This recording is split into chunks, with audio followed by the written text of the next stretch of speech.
Good morning, Dan and Amy. Interesting music choice. I don't know about this intro music, but it's here.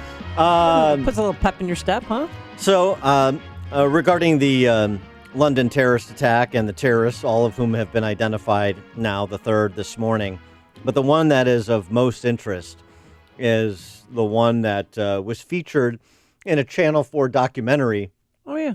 in England. The title was The Jihadist Next Door. Right. And he had an ISIS flag, and they're proponents of Sharia law, and they were having a prayer service with this black ISIS flag in a park. And they were confronted by police at the time and questioned for about an hour. But they still didn't put him on the top of the list. Well, right. For possible jihadist behavior. I mean, Mark Stein was on Fox and Friends yesterday, and not to make light of it, but sarcasm to a point. So he's basically up for a posthumous Emmy nomination for Best Jihadist in a British Extremism documentary. This is a ridiculous way of allowing yourself to be hollowed out by these people. But Mark, what you could do, Mark? Well, and this is, calls to mind the Tsarnaev brothers, the Boston Marathon bombers. They were on FBI's radar. They had intelligence about their trips to Chechnya. And why wasn't more done to prevent them from doing what they did?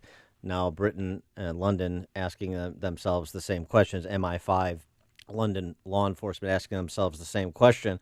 Why don't we bring in our friend David French to get his answer? David French, of course, writer at National Review, constitutional lawyer, veteran of Operation Iraqi Freedom, and best-selling author. Always a pleasure to talk. David, thanks for joining us. Appreciate it. Well, thanks so much for having me. So your reaction to what we now know about the three terrorists who committed the atrocity on Saturday night, and in particular the one who was profiled in this documentary, starting with the idea of a documentary saying the jihadists next door and these guys praying to the black Islamic terrorist flag, and that, registering on the radar of MI5, but we don't know that any more than that occurred. Yeah, the thing that Britain has to face is that it has so many people like that tracking all of them is virtually impossible. I've seen estimates that there are up to 23,000 people in Britain who've expressed sort of similar kinds of sympathies, who've been on the British radar screen of law enforcement to at least some degree. So they have a huge scale problem.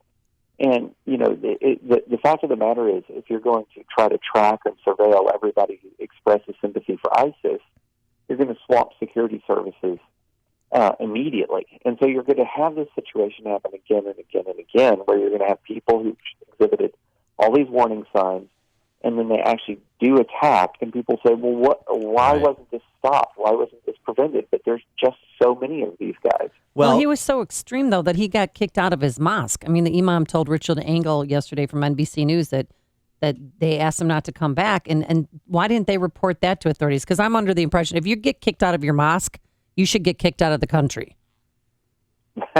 Right. I mean, in the bombing in Manchester, turns out that person was on the radar screen. I mean, again, you're going to find this happening all the time. And the Orlando nightclub shooting, that was somebody who was on the radar screen of the FBI. This is something that happens all the time. And so what you have here is you have these jihadists. They exploit the liberty that Western democracies give their citizens. So unless you take overt acts to further, your jihadist sympathies, unless you take actual action, a lot of this stuff is going to be, here in the United States, it will be constitutionally protected advocacy. It's not quite the same situation over in Britain, but there's a high degree of tolerance for extremist leanings. And so you're going to have all these folks who express these sympathies, which land them on the radar screen of law enforcement, but until they do something overt, law enforcement's hands are tied. And so we'll have this situation happen over and over and over. And there's just simply not the law enforcement resources to follow everybody and to track everybody. And what this illustrates is it kind of gives the lie to this notion that the problem is just this tiny, tiny, tiny few extremists.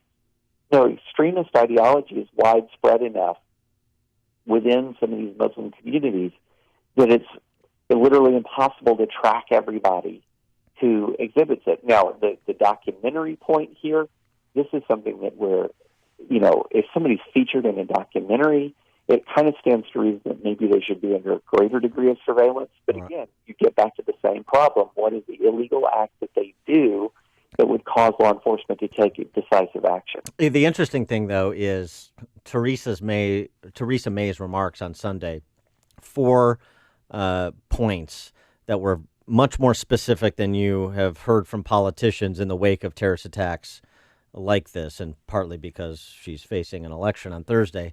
But it included really more regulation of the internet, and it also included a discussion, or at least a reference to doing more to change how we go after people that are suspected of being radicalized, both from a law enforcement perspective, in the public sector, as well as in the culture writ large. And she made even a specific reference to expanding domestic police powers. And we're getting, because of what this problem that what the Western world has allowed to metastasize, we're getting to a dangerous place where Nigel Farage over the weekend was even talking about people are going to be calling for internment of the 3,000 Muslims on the watch list, if you will, in Britain. And I know that's Britain, but boy, that is really a scary place to go to. And if it happens in one country, it's going to be discussed in others.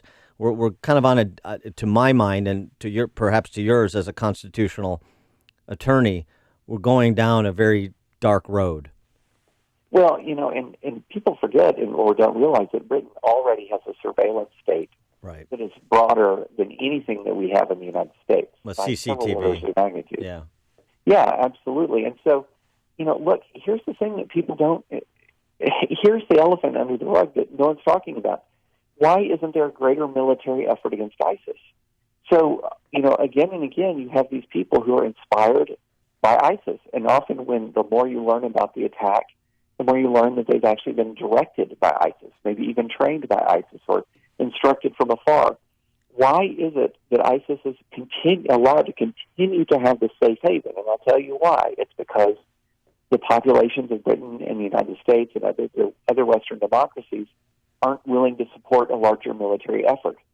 So if you're not willing to knock ISIS out, then what is it that you're going to be able to do? I mean, even if you close the borders right now, you already have these huge Muslim populations in many of these countries that are being radicalized. So, to my mind, if your choice is between greater curtailment of civil liberties or actually using the militaries for the purposes that they were designed, for the job that men and women volunteered to do, you let these men and women do the job they were volunteered to do. But that just seems to be off the table, and that is not something that I can understand. Well, what about something, this just seems so basic. The third suspect who was named today, he actually went to Syria and fought for ISIS and then was let back into the UK. How do you let that happen? Because there were reports this morning, there's almost 900 people in the UK who went to fight for ISIS who are now back in various parts of the UK. Well, number one is they knew he fought for ISIS and they let him back in. That's just sheer insanity. Right. But if they didn't know he fought for ISIS, what's happening, and we see this in the United States, is you're being called an Islamophobe and a bigot if you say, well, someone's traveling to and from Syria, we should not let them in the country. Well, then you're being accused of profiling, you're being accused of bigotry, you're being accused of Islamophobia. I mean, you saw this with the guy who traveled to and from Libya in the Manchester bombing.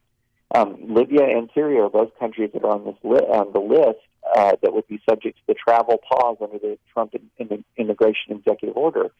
And you hear it all the time here in the U.S. Well, this is Islamophobia, this bigotry. Look, if somebody's got on their passport travel to and from these jihadist-infested countries, there needs to be some extraordinary scrutiny at the very least. And I would say absent compelling reason, they shouldn't be let back in the country. But again, we're going to be in this position time and again where someone says, well, look at all these warning signs. Why wasn't action taken? And the answer is going to be the same each and every time. It's because there are so many people like this that if you took the action that would have been necessary to prevent it, you'd be taking action on a scale that, guess what, the people aren't willing to see happen. And so, again, we kick the can down the road, we stick our heads back in the sand, and we don't take the military action or the immigration action necessary to really diminish this threat.